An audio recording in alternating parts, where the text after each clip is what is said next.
मी हा प्रवास कुणाला दाखवण्यासाठी सुरू केला नाही. मी तो स्वतःला शोधण्यासाठी सुरू केला. घर, जबाबदाऱ्या, लोकांच्या अपेक्षा या सगळ्यात आपण स्वतःला हरवतो. पण एक दिवस मनात आलं, जर मी स्वतःसाठी उभी राहिले नाही तर माझ्यासाठी कोण उभं राहणार?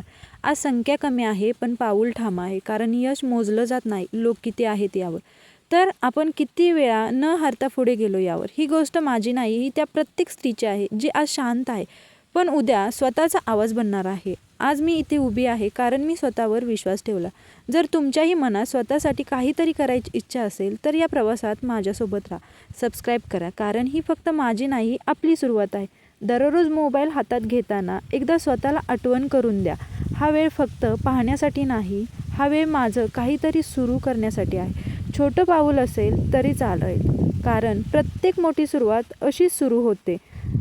व्हिडिओ आवडला असेल तर नक्की शेअर करा, कमेंट करा.